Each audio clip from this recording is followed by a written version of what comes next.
দর্শক e-TIN Bangla lifestyle বিষয়ক সাপ্তাহিক আয়োজন লাইফ অ্যান্ড বিউটিতে বরাবরের মতোই আপনাদের আমন্ত্রণ জানাচ্ছি আমি মারিয়া শিমু। আজ আমাদের মাঝে অতিথি হিসেবে যাকে নিয়ে এসেছে তিনি ঢাকাই সিনেমার অন্যতম ব্যস্ত অভিনেতা। আমন্ত্রণ জানাচ্ছি শরীফুল রাজকে। কেমন আছেন? আমি খুব ভালো আছি, অনেক ধন্যবাদ আপনাকে। বলছিলাম শুরুতেই যে ঢাকাই সিনেমার অন্যতম ব্যস্ত অভিনেতা এবং অভিনয় নিয়ে আসলে আপনার ব্যস্ততা এখন অনেক, তার মাঝে আমাদের সময় দিয়েছেন, এই জন্য প্রথমেই অনেক ধন্যবাদ। জানতে চাই যে এখন কি কি কাজ হচ্ছে, আমরা সামনে কি পাচ্ছি নতুন? সামনে রিসেন্টলি এটা কাজ করে আসছি খুবই, আমার মনে হয় যে সবগুলো ঠিকঠাক করে সামনে রিলিজ হবে প্ল্যান। সামনে ঈদে সেটা রিলিজ পাবে মোস্ট প্রবাবলি, এখন পর্যন্ত সেটা ফিক্স হয়নি। যেটা যেহেতু এটা পুরোটা জিনিসটা প্রোডাকশন বা প্রডিউসার ডিরেক্টর ওরা জানাবে সেগুলো ঠিক আছে। আচ্ছা, তো জানতে চাই যে ওটিটি প্ল্যাটফর্মকে নিয়ে কোনো বা ওটিটি প্ল্যাটফর্মকে কেন্দ্র করে কোনো কাজ হচ্ছে কিনা? না, আপাতত কোনো প্ল্যান হচ্ছে না, কারণ আমার লম্বা অনেকটা টাইম স্কেজুল দেওয়া ফিল্মের জন্য, সো ওগুলো শেষ করতে হবে আগে, দেন পরে যদি কোনো কিছু হয় আর কি। মানে ফিল্মেই আসলে এখন ব্যস্ততাটা বেশি, একদমই। এটার পরে হয়তো বা ওটিটির কাজগুলো করা হবে। হ্যাঁ, একদমই। আচ্ছা, যেটা হয় আসলে যারা স্টার অথবা যারা আমরা ক্যামেরার সামনে থাকি অথবা যারা আপনাদের অভিনয় দিয়ে আপনাদের শিল্প দিয়ে আসলে দর্শকদের মনে জায়গা করে নেন, তাদেরকে নিয়ে আগ্রহ আসলে সবার একটু বেশিই থাকে, স্পেশালি আপনাদেরকে যারা পছন্দ করে অনেক বেশি দর্শকরা। তো তাদের সবার মনের মধ্যেই জানার একটা আগ্রহ থাকে যে আচ্ছা, স্টার হওয়ার আগে আসলে তার লাইফটা কেমন ছিল, আমাদের মতোই নর্মাল ছিল কিনা, বা ঠিক কিভাবে কেটেছে তার শৈশব। সো সেই জায়গা থেকে জানতে চাই যে এই অভিনয়ের যাত্রা শুরুর আগের জীবনটা কেমন ছিল এবং তখনও ভেবেছিলেন কিনা যে আসলে এই গ্ল্যামার বা শোবিজ ওয়ার্ল্ডে আসবেন? কখনো ওভাবে আসলে কখনো ভাবিনি আমি, বাট আমার মনে হয় না যে অনেক পরিবর্তন আসছে, বাট কিছু চেঞ্জ আসছে এখানে কাজ করার কারণে। বাট আগে আমি যেরকম করতাম আমি এখনও সেম জিনিসটাই করি। আগে আমি যেরকম করে ঘুরতাম ফিরতাম, খাইতাম, এদিকে যেতাম সেদিকে যেতাম। সো আমার মনে হয় যে এই জায়গায় কোনো চেঞ্জ আসেনি। সো আমার যেটা করতে মনে হচ্ছে আমি না করতে পারি। মানে ব্যক্তি জীবনে আসলে আপনি আগের মতনই আছেন, খুব একটা চেঞ্জ আসেনি? হ্যাঁ, একদমই। আচ্ছা, প্রথম আপনার শুরু হয়েছে যাত্রাটা মডেলিং দিয়ে, আমরা জানি প্রথমে আপনি মডেলিং করতেন, তারপরে আসলে একটা কাজের অফার আসার পরে সরাসরি আপনি চলচ্চিত্রে যোগদান করেন বা চলচ্চিত্রে কাজ করেন। তো মডেলিং যখন শুরু করেছিলেন তখন কি আসলে ভেবেছিলেন কিনা যে এখানে ক্যারিয়ার স্ট্যাবলিশ করবেন বা অ্যাকচুয়ালি মিডিয়াতেই আপনি ক্যারিয়ার করতে চান? না, ওরকম করে ভাবিনি, বাট এক ধরনের ফ্যাসিনেশন কাজ করছিল যে আসলে অ্যাক্টিংয়ে ট্রাই করা যেতে পারে। লাইক দীর্ঘ অনেকদিন তো আসলে ওটা তো ক্যামেরার সামনে কাজ করতে হয় আমাদের, যখন ফ্যাশনে কাজ করি আমরা। সো ক্যামেরাজ, শ্যুট, ফ্যাশন শো, তো সব কিছুতে আসলে ক্যামেরা রিলেটেড ছিল। সো অ্যাক্টিংয়েও আসলে ক্যামেরাটা ইম্পর্টেন্ট। তো আমার মনে হচ্ছিলো যে ফ্যাশন থেকে আসলে আরেকটা নতুন কোনো জবে আসলে ট্রান্সফার করা যায় কিনা। সো যখন আসলে চান্সটা পেলো মনে হলো যে না, দিস ইজ দ্য প্লেস যেখানে আমি আসলে অনেকদিন কাজ করতে পারবো। আচ্ছা, তো যেটা হয় আসলে যারা মডেলিং দিয়েও ক্যারিয়ার স্টার্ট করে তাদের উত্থানটা যখন হয় বা তারা যখন আসলে অভিনয়ে আসেন তখন দেখা যায় যে প্রথমে একটা টিভিসির কাজ করেন, তারপরে হয়তো টিভি নাটকে কাজ করেন, তারপরে তারা আসলে চলচ্চিত্রে আসেন। তো আপনি মডেলিং থেকে যখন ডিরেক্ট চলচ্চিত্রে কাজ করতে আসেন, ইচ্ছে তো ছিলই অভিনয় করার, কিন্তু কোনো নার্ভাসনেস কাজ করেছে কিনা, বা এই যে একটা বড় প্ল্যাটফর্মে কাজ করবেন সেটার জন্য নিজেকে কতটুকু প্রিপেয়ার করতে পেরেছিলেন? আমার মনে হয় যে এটা নিয়ে আমি কোনো প্রিপারেশন ছিল না আমার আলাদা করে, বাট যাদের সাথে আসলে আমার কাজ করার অভিজ্ঞতা ওদের কাছ থেকে আসলে আমি প্রিপারেশনটা নেওয়ার সুযোগ পাই। যে আসলে acting is a process, acting করতে গেলে প্রিপারেশন নিতে হবে, রেডি হতে হবে, আসলে শুটিংয়ে যাওয়ার আগে এক ধরনের প্রিপারেশন নেওয়া। তো এইসব জিনিসটা আসলে আমি ডিরেক্টরদের কাছ থেকে পাই, ওনারা আমাকে নার্সারিং করে ওইভাবে। আসলে পুরো জিনিসটা শিক্ষাটা আসলে ওনাদের কাছ থেকে আমার, ডিরেক্টরদের কাছ থেকে আসলে যতটুকু শেখা। একদমই, হ্যাঁ। তো প্রথম কাজটা সম্পর্কে একটু জানতে চাই, প্রথম কাজটা কেমন হয়েছিল এবং এরপরে একটা দীর্ঘ বিরতি ছিল, সেটার কারণটা কি? প্রথম কাজটা তো আসলে আমার খুব পছন্দের একজন পরিচালক রেদন রনি, তার হাত ধরে আসলে আমাকে সিনেমা ইন্ডাস্ট্রিতে আসা, সিনেমাতে কাজ করে স্টিল আমার মনে হয় তার সে আমাকে এত ইন্সপায়ার করছে সিনেমাতে কাজ করার জন্য, যার কারণে স্টিল আমি এখনও সিনেমা করছি। তো প্রথম কাজটা আই এনজয়েড।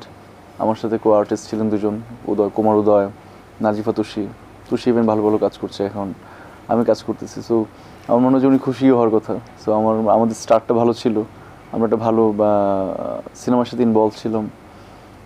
এই তো শুরুটা এরকম করেই, তারপরে তো স্টিল সিনেমা করছি। আচ্ছা, তো মাঝখানে যে গ্যাপটা হচ্ছিল এবং আমরা অনেক জায়গাতে দেখেছি আপনি বলেছেনও যে আসলে আপনি তখন ভাবেননি যে অভিনয়ে বা চলচ্চিত্রে আসলে আপনার আর কন্টিনিউ করা হবে।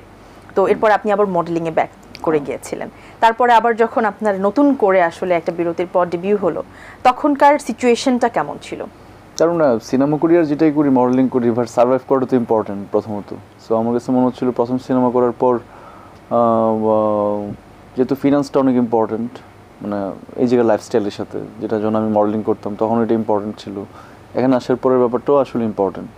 সো আমার কাছে মনে হচ্ছিলো যে আসলে কমিউনিকেশনের অভাব ছিল আমার, আসলে সিনেমা করবো না কি করা উচিত, নেক্সট স্টেপগুলো কি দেওয়া উচিত, গাইডলাইন দরকার ছিল এক্স্যাক্টলি। একটা। তো ওই জায়গা থেকে আমার মনে হচ্ছিল যে না, অ্যাটলিস্ট আমার সার্ভাইভ করার জন্য আমার তো একটা রেডি জায়গা আছে, যে জায়গাটাতে আসলে আমি অনেকদিন কাজ করে আসছি। তো আমার মনে হয় যে ওখানে ওই দিন টাইম দিয়ে তারপর আবার ব্যাক করা, সো এটা দারুণ কাজ করছে আমার জন্য। সো আমি আবার ব্যাক করি মডেলিংয়ে, আবারও টানা 1-2 বছর আসলে মডেলিংয়েই থাকি। Then I got a chance for নডরায়, দেন তো আবার নতুন করে সিনেমাতে ইনভলভ হলাম। দেন ফাইনালি এরপরে একের পর এক আসলে কাজ তারপরে একের চলতেই পর এক থাকে। কাজ চলতে থাকলো।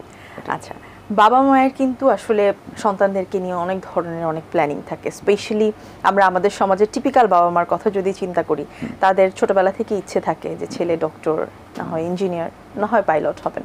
এখন অনেক চেঞ্জ হয়েছে হয়তো বা। তো সেই জায়গা থেকে যখন আপনি মডেলিংয়ে নিজের ক্যারিয়ার করছিলেন, অথবা আপনার কাছে মনে হচ্ছিল যে না মডেলিংয়ের পরে আপনি অভিনয়টাকে বেছে নিতে স্বাচ্ছন্দ্য বোধ করছেন, পরিবার থেকে আসলে রেসপন্সটা কেমন ছিল, বা তারা কি চেয়েছিলেন কিনা যে আপনি এই কাজের সাথে সম্পৃক্ত হন? আমার বাবা মা ভীষণ বাংলা সিনেমা পছন্দ করেন দুজনেই, কারণ আমরা যেই পরিবেশে বা যে জায়গায় আসলে বড় হয়ে ওঠা, সবাই মিলে সিনেমা দেখার একটা ব্যাপার ছিল অনেক আগের থেকে। সো ওনারা বাংলা সিনেমা আসলে অনেক পছন্দ করেন, ইভেন অনেক মানুষকে ওনাদের পছন্দ। তো আমি যখন আসছি আসলে ওটা দীর্ঘ অনেক দিন আসলে সিনেমার একটা ক্রাইসিস চলছিল আমাদের এখানকার। তো সেই জায়গা থেকে সিনেমাতে আসার ব্যাপারটা যে খুব একটা সহজ ছিল এরকম না। প্রথম একটু প্রবলেম ছিল, বাট এখন অনেকটা বেটার। ওনারা এখন ভাবছেন যে না, সিনেমা হলে মানুষ আসতেছে, সিনেমা দেখছে, ওনার ছেলে সিনেমা করতেছে, এটা নিয়ে অনেক অ্যাপ্রিসিয়েশন পাই। আর আমার সিনেমার সবচেয়ে বড় ফ্যান্স হচ্ছে আমার বাবা মাই। এই তো, সেটাই তো আসলে হয়, কারণ কেন জানি না সাকসেসফুল হওয়ার পরেই বাবা মার আসলে বিশ্বাস করা স্টার্ট করে। না এটা তো ন্যাচারাল না, কারণ আমি যে কাজটা করতে পছন্দ করি ওটা যদি আসলে আমি আমার আশেপাশের মানুষকে না বুঝাতে পারি যে এটা আসলে আমার পছন্দ, আর সেটাতে আসলে সাকসেস বা অ্যাচিভমেন্ট আসার পরে আসলে ওনারা রিয়েলাইজ করেন যে আসলে না, ও তাহলে এটা করুক, এটা ওকে দিয়ে হবে, প্রুফ করতে হয় নিজেকে। আচ্ছা, তো সম্প্রতি লাস্ট আমাদের যে ঈদ গেল, সেই ঈদে আপনার 3টি চলচ্চিত্র মুক্তি পেয়েছিল যদি আমি ভুল না করি, এবং 3টি চলচ্চিত্রে আপনি আপনার বেস্ট দেওয়ার চেষ্টা করেছেন অ্যাজ ইউজুয়াল। কিন্তু রেসপন্স কেমন পেয়েছেন, বা আসলে আপনার কাছে কি মনে হচ্ছে আমরা কি আমাদের যে একটা ভাঙন ছিল চলচ্চিত্রের সেখান থেকে উঠে আসতে পারছি কিনা? না, আমার তো ভালোই লাগছে, কারণ আমি নিজেও আসলে আমি অনেক জায়গায় বলে আসছি, আমি অনেক ডিপ্রেশনে ছিলাম। আসলে আমি হাওয়া, পরাণ বা আমার যে সিনেমাগুলো আসলে অনেক ভালো চলছে সিনেমা হলে, এগুলোর কথা আমি ভুলে গেছি আফটার প্যান্ডেমিক। সো প্যান্ডেমিকের পরে যে আবার সিনেমা হলে মানুষ আসবে, সিনেমা হল আবার ঠিকঠাক হবে, এরপর আবার সুরঙ্গ সিনেমা, প্রিয়তমা, মানে এই যে ননস্টপ যে ভালো সিনেমা হচ্ছে, তো এটা নিয়ে তো আমি আশাবাদী। আমার মনে হয় যে এখনকার অডিয়েন্স জেনারেশন অনেক বেশি হলমুখী, একটা নতুন ক্রাউড আসলে হলে এঙ্গেজ হচ্ছে, ভালো সিনেমা আসতেছে, অনেকের সিনেমা আসতেছে। আমার মনে হয় যে এটার ফিউচার অনেক ভালো, ইন্ডাস্ট্রির ফিউচার অনেক ভালো। অবশ্যই তাই, আমরা তো আসলে আশাই করে যেতে পারি, এবং আমরা আশাটা করি খুব আত্মবিশ্বাসের সাথে যে কোনো না কোনো একদিন তো চেঞ্জ হবে, এবং ঠিক যেমনটা আমরা চাই তেমন চেঞ্জই হবে। সেটার জন্য আসলে সবাই সম্মিলিতভাবে কাজ করতে হবে।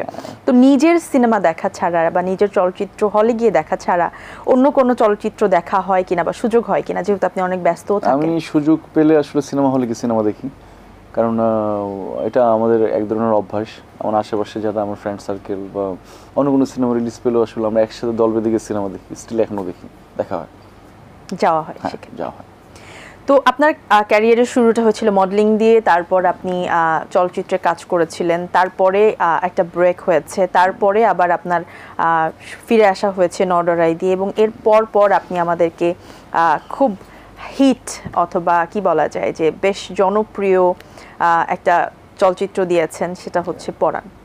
এবং সেটা অনেকেই বলে থাকেন যে শরীফুল রাজের কামব্যাক অথবা তার ক্যারিয়ারের টার্ন ওভার যদি বলা হয় তাহলে এটাই হচ্ছে সেই চলচ্চিত্র, এবং সেখানে রায়হান রাফি আপনাকে লিড ক্যারেক্টার অফার করেছেন।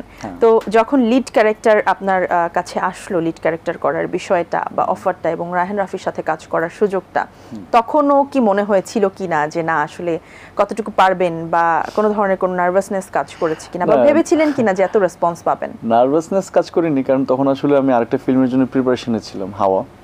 তো ওটার ঠিক মাঝামাঝি টাইমে আসলে রাফি আমাকে অফার করে যে আমি একটা সিনেমা বানাবো, আই নিড সাম টাইমস। তো যেহেতু আমি আসলে আরেকটা ডিরেক্টরের সাথে কাজ করছিলাম ওই মুহূর্তে আসলে আমার জন্য কল নেওয়াটা খুব ডিফিকাল্ট ছিল। But thanks to Mezba Rahman Suman, ওনাকে আমার কনভিন্স করতে হয়েছে যে না আমি পড়ানটা করে আসি দেন হাওয়া করবো। তো ফাইনালি উনি আমাকে মানে গো হেড বললো যে ওকে ফাইন, তুমি কনফিডেন্ট? আমি বললাম হ্যাঁ আমি করতে চাই যদি আপনি আমাকে পারমিশন দেন। তো ফাইনালি উনি আমাকে বললো okay fine, you are permitted. Then তো আমি পড়ান করলাম, পড়ান করে সে হাওয়ার জন্য আবার প্রিপারেশন নিয়ে দেন আবার চলে গেলাম হাওয়া শুটিংয়ে। এই তো। আচ্ছা, তখন কি আসলে এটা মাথায় ছিল কি না যে না পরাণটা কিভাবে নেবে দর্শক? কারণ পরাণে আমরা আপনার ক্যারেক্টারটা যেটা দেখেছি অনেকটা নেগেটিভ ক্যারেক্টার, এবং আমাদের ইন্ডাস্ট্রিতে কিন্তু এমন হয় অনেকবার যে একটা ক্যারেক্টার যখন দর্শক নিয়ে নেয় তখন তার বারবার ওই ধরনের ক্যারেক্টারের অফার আসতে থাকে। তো সেই জায়গা থেকে কোনো শঙ্কা আপনার ছিল কি না? না, ওরকম কোনো সংকেত ছিল না, কারণ আমি এত ভেবে আসলে স্ক্রিপ্টটা করতে রাজি হইনি। কারণ আমার কাছে আমি যেরকম আসলে একটি স্ক্রিপ্ট পড়তে গেলে আসলে আমার কাছে মনে হয় যে আমার আশেপাশের ক্যারেক্টার্সগুলো বা আমি শুটিংয়ে গেলে আমার টিম অনেক ইম্পর্টেন্ট হয়। সো আমি দুইটা জায়গাতে আসলে রাফি সফল ছিল। রাফি একটা দারুণ কাস্টিংয়ের একটা লিস্ট করে, যেখানে আসলে অসম্ভব ভালো ভালো অভিনেতা অভিনেত্রীরা কাজ করে। সেটা যদি আমি বলতে হয় মিম, ইয়াশ, শহীদুজ্জামান সেলিম, রোজি সিদ্দিকী বা নাসিরউদ্দিন খান, এই যে এত সুন্দর বিউটিফুল কাস্টিং, ওদের সাথে কাজ করতে গেলে আমার মনে হয় যে কোনো পারফর্মারই ভালো পারফর্ম করবে। সো ওরা আমাকে অনেক হেল্প করছে ক্যারেক্টারটা প্লে করতে। টিম ওয়ার্কটা আসলে অনেক বেশি অনেক ইম্পর্টেন্ট। আমার মনে হয় যে আমার টিম বা যাদের সাথে আসলে কাজ করার সুযোগটা ছিল ওরা আমাকে দারুণভাবে মোটিভেট করছে, ইন্সপায়ার করছেন, অনেক ফ্রিডম দিচ্ছে কাজ করার। ওটাই আসলে আমাকে ক্যারেক্টারটা করতে অনেক হেল্প করছে। অনেক হেল্প হয়েছে। তো যেটা আমরা শুনেছি যে পরাণ চলচ্চিত্রটির পরে এবং যেটা বলছে সবাই যে এই চলচ্চিত্রটি আসলে আপনার ক্যারিয়ারের অন্যতম একটা টার্নিং পয়েন্ট বা একটা টার্নিং কাজ। সো এই কাজটা করার পরে অনেকের কাছ থেকেই একটা কমপ্লেইন এসেছে যে আপনি আপনার সম্মানিটা মানে অনেক বেশি বাড়িয়ে ফেলেছেন, বা দেখা গেছে যে যে সম্মানী আপনার ছিল আগে বা আপনি যে সম্মানিতে কাজ করতেন তার থেকেই যেটা পরবর্তীতে আপনি ডিমান্ড করছেন সেটার ডিফারেন্স অনেক বেশি। সো এই সম্পর্কে কি বলার আছে? এই সম্পর্কে আমার কোনো কিছু বলারই নেই। আমার মনে হয় যে এ পর্যন্ত যারা বা রেমুনারেশনের ব্যাপারটা আসলে ফিক্স করে আসছে সবসময় ডিরেক্টররা, বা ওনাদের কাছ থেকে আসলে সেই সুযোগটা আমি পাইছি। এমন না যে আসলে আমি কারোর কাছে ডিমান্ড করেছি অনেক কিছু যে আমাকে এটা দিতে হবে, it is not like that. But হ্যাঁ, আমি যেহেতু আসলে একটা টাইম নিজেকে স্পেন্ড করেছি, আমার মনে হয় যে সব জায়গায় জব সেক্টরেও আসলে মানুষের ইনক্রিমেন্ট হয়, প্রমোশন হয়, স্যালারি বাড়ে। তো ওয়াই নট আসলে আমি অনেকদিন এখানে কাজ করছি, এটা আমি না শুধু, আমার মনে হয় যে আমার আগের জেনারেশনে, এর আগের জেনারেশনে বা রেগুলার যারা এখন কাজ করছে, তারপর দীর্ঘ অনেকদিন কাজ করার পরে আসলে যখন আসলে আমি নিজেকে কাজ করতে চাই, এটা আমার পেশা হিসাবে নিব, ডেফিনেটলি এই সুযোগটা আমি বা এই সুবিধাটা আমি নিতে চাই। এটা it's part of our job. আমার মনে হয় এটা সবার ক্ষেত্রে হয়। অবশ্যই তাই, কিন্তু আসলে আমাদের সোশ্যাল মিডিয়া বলি বা ইন্টারনেটের বদলতেই বলি না কেন, সেখানে পজিটিভিটির সাথে সাথে আমরা নেগেটিভিটি অনেক বেশি ছড়াই, আমরা নিজেরাই ছড়াই আবার নিজেরাই সেটা নিয়ে সমালোচনা করি। সো সেই জায়গা থেকে যারা আসলে যাদের কাছে আপনি অনেক বেশি প্রিয়, তারা যখন শোনেন এই ধরনের কোনো এলিগেশনস তখন তাদের মন খারাপ হয়, এটাই স্বাভাবিক। এবং আমাদের এটা দায়িত্ব যে যেই রিউমার্সগুলো আছে বা যেই ভুল ধারণাগুলো আছে সেগুলোকে ক্ল্যারিফাই করা দর্শকদের জন্য। সেজন্যই আসলে এই প্রশ্নটি করা যে কাজের ক্ষেত্রে তো আসলে সবারই বাই ডে আসলে আপগ্রেড হয়, এবং সেটা কাজের ক্ষেত্রে যতখানি হবে সেই পরিমাণে যদি পারিশ্রমিক না হয় তাহলে হয়তো বা সেই ফিডব্যাকটা দেওয়া সম্ভবও হয় না। তো অনেকের সাথে কাজ করার সুযোগ আপনার হয়েছে, অনেক কো আর্টিস্টের সাথে, অনেক ভালো ভালো কো আর্টিস্টের সাথে আপনার কাজ হয়েছে। তার মধ্যে সবথেকে প্রিয় কো আর্টিস্টকে? ভেরি ডিফিকাল্ট এটা আমার জন্য, কারণ ওরা সবাই আমার প্রিয় যাদের সাথে আমার কাজ হয়েছে। কিন্তু হয়তো বা একজনের নাম বললে বাকি সবাই বলবে তার মানে এরকম না। সি লাইক আমার যাদের সাথে আমার কাজ হওয়ার অভিজ্ঞতা, সেটা যদি আমি একদম প্রথম থেকে বলি, আমার প্রথম সিনেমার হিরোইন হচ্ছে নাজিফা তুষি। ও নিঃসন্দেহে ভালো একজন অভিনেত্রী। মিম, মন্দিরা চক্রবর্তী রিসেন্ট আমি কাজ করেছি। ইদিকা পলের সাথে আমার কাজ করা হয়েছে কলকাতায় রিসেন্টলি। মানে এরকম আরও অনেকেই, মানে বুবলির সাথে আমার কাজ করা হয়েছে। তো ওরা নিঃসন্দেহে নিজ নিজ জায়গায় সবাই আসলে এত ভালো অভিনেত্রী, প্লাস হচ্ছে সবাই বিউটিফুল লেডিজ। আমার মনে হয় যে ওরা সবাই আমার প্রিয়, ওদের সবাইকে আমার পছন্দ পার্সোনালি। মানে যাদের সাথে এই পর্যন্ত কাজ করা হয়েছে সবাই প্রিয়। একদমই। খুবই সেফ আসলে। না, সেফ না, ইভেন সবার সাথে আমার ওই কমিউনিকেশনটাও আছে। এমন না যে আমি শুধু আমার একজনের সাথে আমার কমিউনিকেশন আছে এরকম না। লাইক কাজ করে মিমের সাথে আমার দুবার কাজ হয়েছে দুটো সিনেমায়, রাফির সাথেই কাজ হয়েছে আমার, তুষির সাথে আমার দুবার সিনেমাতে কাজ হয়েছে, দুটো সিনেমাতে। একবার রেদন রনির সাথে, আরেকবার মেজবা রহমান সুমনের সাথে। আমার মনে হয় যে ওদের সাথে আমার কেমিস্ট্রিগত জায়গা থেকেও আসলে কাজের জায়গাতেও আসলে খুবই স্বচ্ছ একটা জায়গা আছে, যে জায়গা থেকে আমি খুব কমফোর্ট জোনে থাকি যে আসলে ওদের সাথে কাজ করতে। আচ্ছা, তো আপনি সব সহশিল্পীদের নামই বলেছেন, কিন্তু আমার মনে হয় আপনি একজনের নাম স্কিপ করে গিয়েছেন। অনেকজনের নাম স্কিপ করে গেছি, মনে কয়েকজনের নাম, সোনারা বিনতে কামাল আছে ওই জায়গায়, পরিমণি আছে ওই জায়গায়। তো আমার মনে হয় যে ওরা এত এত ভালো অভিনেত্রী, সবাই সবার জায়গা থেকে, তো ওদেরকে আলাদা করে বলার কিছু নেই, ওরা ওরা দারুণ সবাই সবার জায়গা থেকে। আচ্ছা, অভিনয়ের ক্ষেত্রে আমাদের দেশের কোনো লেজেন্ড অ্যাক্টর আছে কিনা যাকে আপনি ফলো করেন, বা তার মতন অ্যাকচুয়ালি হওয়ার ইচ্ছেটা, বা তিনি যেমন ভালোবাসা সকলের পেয়েছেন তেমন ভালোবাসা পাওয়ার ইচ্ছে? কাউকে ফলো করার জায়গায় আসলে ওরকম করে কাউকে ফলো করি না, বাট অনেকেই আমার পছন্দ, মানে অনেকে আমার ভালো লাগে পার্সোনালি। ওদের লাইফস্টাইল আমার ভালো লাগতো, ওদের ওদের ওদের সিনেমা আমার ভালো লাগতো। ভালো লাগার মানুষ অনেকজনই আছেন, বাট এমন না যে কাউকে আমি একদম ফলো করে দেন ইন্ডাস্ট্রিতে আসছি, এরকম না। ইট ইজ নট লাইক, মানে যেখান থেকে যা শেখার আপনি পান সেখান থেকে আসলে শেখার চেষ্টাটা করে থাকেন। একদমই, হ্যাঁ। আচ্ছা, তো সিনেমা হল বা আমরা সিনেপ্লেক্স নিয়ে কথা বলছিলাম, আমরা করোনাকালীন সময় দেখেছি যে অনেক সিনেমা হল বন্ধ হয়ে গেছে, এবং সেটা নিয়েও অনেক শঙ্কা অনেকের মধ্যে কাজ করেছে যে আমাদের চলচ্চিত্রের অবস্থা এমনিতেই খারাপ, তার মধ্যে হলেরই অবস্থা। সো হলের সেই সংকটটা আমরা কি কাটিয়ে উঠতে পারবো কিনা, বা এটার জন্য আসলে কেমন কাজ হচ্ছে? না, এটা তো অনেক অনেক অনেক বিগার একটা ইস্যু। তো আমার মনে হয় যে এটার সাথে রিলেটেড যারা কাজ করছেন, সিনেপ্লেক্সের সাথে যারা ইনভলভ, বা যারা নতুন সিনেপ্লেক্স বানাতে চান, বা এখন আমার তো মনে হয় যে আমি যখন স্টার্ট করি তখন আসলে সিনেপ্লেক্সের সংখ্যা আসলে যে অনেক ছিল এরকম না, লিমিটেড কিছু হলস ছিল। দেন এখন তো খুব ভালো অনেক জায়গায় হল হচ্ছে। রাজশাহীতে দেখলাম আমি সিনেমা হল হলো, চিটাগাঙ্গে সিনেপ্লেক্স হলো, বগুড়াতে রিসেন্টলি ওপেন হবে। অনেক জায়গায় ওরা প্ল্যান করতেছে সিনেপ্লেক্সটাকে আসলে অনেক ব্রড করার জন্য। তো আমার মনে হয় যে ওদের ফিউচারে বা বাংলা সিনেমার জন্য একটা অনেক বড় জায়গা হচ্ছে স্টার সিনেপ্লেক্স। বা এরপরে যদি আরও কেউ ভাবনা চিন্তা করেন যে সিনেপ্লেক্স বানাবেন, এটাই হচ্ছে সঠিক সময়। আমার মনে হয় যে এখন অনেক ভালো ভালো প্রোডাকশন হচ্ছে, ভালো ভালো সিনেমা হচ্ছে, অনেক ভালো ভালো ফিল্ম মেকার আসতেছেন, আমার একটা হিউজ ক্রাউডের একটা ইয়াং ফিল্ম মেকার আসতেছেন। আমার মনে হয় যে এটা এক প্রপার টাইম। এখন যদি এটাকে ইউটিলাইজ করে দেন হচ্ছে, আমার মনে হয় যে এটার ভবিষ্যৎ খুব ভালো হবে, খুব পজিটিভ একটা ফিডব্যাক আমরা পেতে পারি খুব হ্যাঁ। শীঘ্রই। একদমই, একদমই, হ্যাঁ। ধন্যবাদ। আমরা এই পর্যায়ে একটা আজানের ছোট্ট বিরতি নিব, এরপর আমরা আবারও ফিরে আসবো আমাদের দর্শকদের জন্য। দর্শক, ছোট্ট একটি বিরতি নিচ্ছি আজানের, এরপরেই ফিরে আসছি, এবং এরপরে আছে শরীফুল রাজের জানা অজানা আরও অনেক কথা। সঙ্গেই থাকুন। বিরতির পরে আপনাদের সবাইকে আবারও আমন্ত্রণ জানাচ্ছি এটিএন বাংলা লাইফস্টাইল বিষয়ক সাপ্তাহিক আয়োজন লাইফ অ্যান্ড বিউটিতে। তো কথা বলছিলাম কাজ নিয়েই কথা হবে, এবং অবশ্যই কাজ নিয়ে আপনার অনেক ব্যস্ততা। তার পাশেও যেই জিনিসটা আসলে হয় স্টারদের ক্ষেত্রে আমি বলবো, এবং অ্যাক্টরদের ক্ষেত্রেও আসলে এই জিনিসটা আমরা খুব দেখে থাকি। সোশ্যাল মিডিয়ার একটা কথা আমি এর আগেই বলছিলাম যে সোশ্যাল মিডিয়ার পজিটিভ নেগেটিভ অনেক দিক আছে, কিন্তু নেগেটিভ দিকটাই আসলে আমাদেরকে অনেক বেশি ভাবায় যে আসলে আমরা কোথায় যাচ্ছি। সেই জায়গা থেকে কিন্তু নানান সময়ে নানান চিজি কিছু হেডলাইন্স দিয়ে আর্টিস্টদের নিয়ে অনেক ধরনের কথা হয়।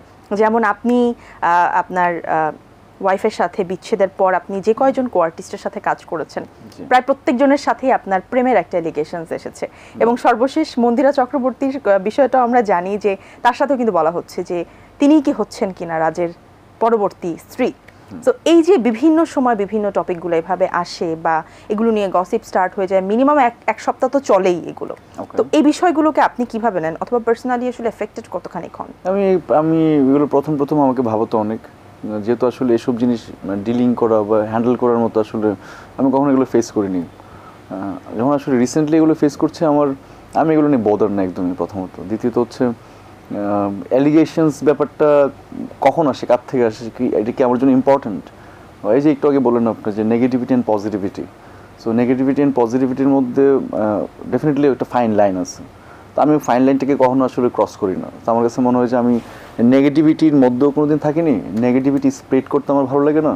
আমি ভেরি পজিটিভ গাই, কারণ আমার সবচেয়ে খারাপ টাইমেও আসলে আমি খুব পজিটিভ থাকার ট্রাই করি।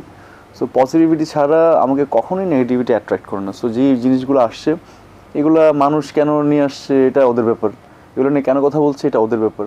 কারণ এই এলিগেশন তো আমার থেকে আসেনি, এই এলিগেশন তো আরেকজনের কাছ থেকে আসেনি। তো যখন আসলে বানানো মেকি জিনিস মানুষকে বারবার স্প্রেড করবে, আমার মনে হয় এসব মিস ইন্টারাপ্ট না করে আমরা যে কাজ করছি, সিনেমা করছি, বা আমার সাথে যে কো অ্যাক্টর আছে ও সিনেমা করছে, ওর সুন্দর একটা কেরিয়ার হবে, আমার মনে হয় যে আমাদের কাজ নিয়ে আসলে চর্চা হওয়া উচিত। আমাদের কাজের বাইরের জিনিসপত্র নিয়ে যখন আসলে চর্চা হবে, সেটার প্রতি তো আমার হাত নেই। আর যদি কেউ করে থাকেন সেটা ওদের ব্যাপার, আমি এগুলো নিয়ে আসলে বদান না রিয়েলি। চমৎকার বলেছেন। এবং যেটা তারপরও যেটা বলছিলাম যে পার্সোনাল লাইফে আসলে কি করে তারকারা, বা পার্সোনাল লাইফে আমার প্রিয় অভিনেতা অভিনেত্রী কি করছে, সেই কৌতূহলটা সবারই থাকে। সেই জায়গা থেকে আমরা জানি যে আপনার জীবনে আপনার অভিনয় ক্যারিয়ার শুরু হওয়ার পর থেকে যেসব ব্লেসিংস এসেছে তার মধ্যে অন্যতম একটি ব্লেসিংস হচ্ছে রাজ্য বা পদ্ম, আমি যেটাই বলি না কেন, আপনার সন্তান। তো সন্তানের সাথে আসলে এখন কেমন সম্পর্ক, তাকে কাছে পাওয়া হয় কিনা বা তার সাথে সময় কাটানো হয় কিনা? যেহেতু আসলে আমি নিজেও বিজি, যখন আসলে সুযোগ পাই সেই সুযোগটা আসলে ওর সাথে দেখা করার বা ওর সাথে টাইম স্পেন্ড করার আসলে সেই সুযোগটা আমি নেই। ও অনেক ছোট, আমার মনে হয় যে ও আমাকে ডেফিনেটলি ইন্সপায়ার করে। আমার আমি অনেক ব্লেসড যে আই হ্যাভ এ সান। সাহিম মোহাম্মদ রাজ্য আমার লাইফে খুবই গুরুত্বপূর্ণ একজন মানুষ, বাট ও তো অনেক ছোট। ও যেখানে আছে ঠিকঠাক ভালো একটা জায়গায় আছে। আমার মনে হয় পৃথিবীর সবচেয়ে সেফ একটা জায়গায় ও থাকে, সেটা নিয়ে আমি একদমই ওরিড না। আমি আমি আমি চাইবো যে আসলে ও যেভাবে আছে আরও ভালো থাকুক, সুস্থ থাকুক। আমি সবাই আমার বেবির জন্য যাতে দোয়া করে। অবশ্যই এই বিষয় নিয়ে কথা বলতে গেলে আসলে যে বিষয়টি চলে আসে, আপনি তার সন্তানের কথা বললেন এবং বললেন সব থেকে সেফেস্ট প্লেসে সে আছে, তার মায়ের কাছে আছে। একদমই। একটু জানতে চাই যে মা হিসেবে আসলে পরিমণি কেমন? Great mother. মানে আমার মনে হয় যে অনেক মায়েদেরই আসলে পরীর থেকে আসলে অনেক কিছু শেখার আছে। আমার পরীকে দেখে যখন আসলে ও বেবিকে অনেক টেক কেয়ার করে, ও বেবিকে আসলে যে টাইমটা দেয়, যে কোয়ালিটি টাইম দেয়, বা বেবিকে যেভাবে নার্সিং করছে, আমার মনে হয় যে she is a great mother. আমার মনে হয় যে ওর ছেলে একদিন ওকে নিয়ে প্রাউড ফিল করবে। অবশ্যই আমরাও সেটাই চাই। আসলে সন্তানের কাছে মায়েরা এবং মায়ের কাছে সন্তানেরা সবসময় অনেক ইম্পর্টেন্ট। তো আমরা যদি আমাদের ইন্ডাস্ট্রির আসলে উদাহরণই দেই বা ইন্ডাস্ট্রির সূত্র ধরেই বলি, তাহলে আমরা দেখেছি যে আমাদের ইন্ডাস্ট্রির অন্যতম আসলে আইডল বা পারফেক্ট কাপল ছিলেন তাহসান মিথিলা। তাদের বিচ্ছেদের পরেও কিন্তু সন্তানের জন্য তাদের মধ্যে একটা সুসম্পর্ক তারা বজায় রেখেছেন, সেটা সন্তানের জন্যই শুধুমাত্র, এবং হয়তো বা কাজের ক্ষেত্রেও কলিগস তারা যেহেতু তাদের সেই সম্পর্কটা বজায় রাখতে হচ্ছে। সেক্ষেত্রে পরিমণির সাথে আপনার সেই ধরনের সম্পর্ক এখন রয়েছে কিনা? যেহেতু I have a son over there and like এটা নিয়ে তো ডেফিনেটলি আমি ওরিড কনসার্নও। সো এটা নিয়ে আমাদের মধ্যে মাঝে মধ্যে কথা হয়। অ্যান্ড বেবির আসলে গ্রো আপের জন্য বা যেটা করা দরকার সবসময় আমি আসলে ওর পাশেই থাকতে চাই। সো এটা নিয়ে আলাদা করে কোনো কিছু বলতে চাই না, কারণ আমার মনে হয় যে এই পুরো টপিক্সটাই হচ্ছে আমার খুবই প্রাইভেট এবং হচ্ছে খুবই ব্যক্তিগত জায়গার কথা। তো আমার মনে হয় যে আমার ছেলে, হ্যাঁ ও ভালো আছে, ঠিকঠাক যেখানে আছে ঠিকঠাক আছে, ও বড় হচ্ছে, ইনশাল্লাহ আমি চাই অনেক বড় হোক। এটা একান্ত যেহেতু আমার ব্যক্তিগত ব্যাপার, এটাকে আমি আমার মতো করে নার্সিং করবো, পরিপরির মতো করে নার্সিং করবো, এটা নিয়ে আসলে আলাদা করে কোনোদিনই বলতে চাই না। সেটা সময় হলেই সবাই হয়তো। হ্যাঁ একদমই একদমই। হ্যাঁ আচ্ছা, আপনার ভক্তদের আরেকটা প্রশ্ন, সেটা হচ্ছে নতুন করে আবার কবে আপনি আপনার জীবন গোছাবেন? মানে কি নিয়ে? সিনেমা নিয়ে? সংসার জীবনে।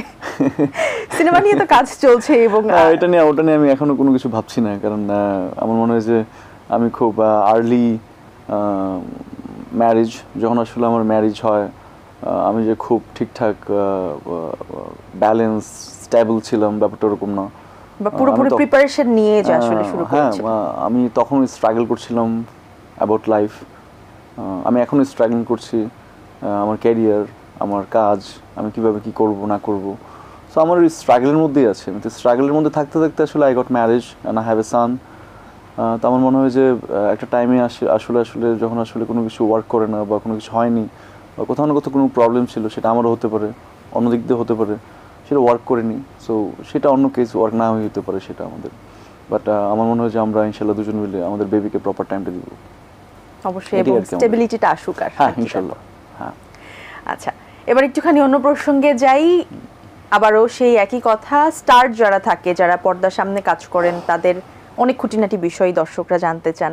তো নিজেকে আসলে পর্দার সামনে ফিট রাখার জন্য বা নিজেকে পর্দার সামনে হিরো বা অ্যাক্টর হিসেবে উপস্থাপন করার জন্য আপনার লাইফস্টাইলে আসলে কি কি স্পেসিফিক জিনিস রয়েছে যেগুলো আপনি মেনটেন করেন? ওকে, লাইফস্টাইলে অ্যাজ ইউজুয়াল, লাইক হচ্ছে নাথিং ডিফারেন্ট। আমার মনে হয় যে আমার ফুডিং খুবই ঠিকঠাক ফুডিং করি আমি, এক্সারসাইজ, রানিং, অ্যান্ড কাজের জায়গাতে ঠিকঠাক থাকার জন্য সবসময় আসলে ডিরেক্টর বা যারা আমাকে চাচ্ছেন ওদের সাথে কমিউনিকেট করা বা আমার টিমের সাথে বসা, স্ক্রিপ্ট সেশন করা, প্রোডাকশনটা নিয়ে প্ল্যান করা, আসলে যে প্ল্যানটা করছে এটার জন্য আমাকে রেডি করা। তো এইসব জিনিস নিয়ে আসলে আমি সারাদিন চিন্তা ভাবনা করি, যখন সুযোগ পাই বই পড়ি, সিনেমা দেখি। অ্যান্ড আমার যে টাইমটা আসলে আমার খুবই একা টাইম দরকার হয় সামটাইমস, ওই টাইমটা আসলে আমার দরকার হয়, ওটা আমি এনজয় করি। ওই টাইমটাতে আসলে আমার মতো করে আমার থাকতে ভালো লাগে। আচ্ছা, তো কাজের ক্ষেত্রে যেহেতু এখন কাজ করছেন এবং একটানাই কাজগুলো চলছে, স্ক্রিপ্টটা যখন কোনো স্ক্রিপ্ট আপনার কাছে আসে বা যখন কোনো কাজের অফার আপনার কাছে আসে, তখন আপনি কোন জিনিসটাকে আসলে বেশি প্রাধান্য দেন স্ক্রিপ্টের ক্ষেত্রে বা গল্পের ক্ষেত্রে? স্টোরি, আসলে যে স্টোরিতে আমাকে কাস্টিং করতে চান এর ফুল স্টোরিটা ঠিকঠাক কিনা, আসলে আমি আমার ক্যারেক্টার ছাড়া বাকি মানুষদের এঙ্গেজমেন্ট আছে কিনা। তো যখন আসলে সব কিছু মিলে একটা স্ক্রিপ্ট গল্প আসলে হয়ে ওঠে, তখন আসলে আমার খুব ভালো লাগে। স্টোরি ডেফিনেটলি গল্প এবং ডিফারেন্ট টাইপ অফ গল্পে আসলে অনেক আর্টিস্টরাই বলেন যে নিজেকে ডিসকভার করার জন্য ডিফারেন্ট টাইপ অফ ক্যারেক্টার তারা বেছে নিতে পছন্দ করেন। সেইটা হয়তো বা আপনার ক্ষেত্রেও ঠিক সেম জিনিসটাই কাজ করে। এরকম না, আমি মেবি লাকি যাদের সাথে যারা আমাকে কাস্ট করেছেন, আমি মানে যে সুযোগগুলো পেয়েছি কাজের ক্ষেত্রে কাজ করতে গিয়ে, ওই জায়গায় আমি লাকি যে আসলে আমি ইন্ডাস্ট্রির এই ইন্ডাস্ট্রির এমন কিছু মানুষের সাথে কাজ করার আমার আসলে সৌভাগ্য হয়। তারা আসলে অনেক বড় লিজেন্ড ফিল্ম মেকার।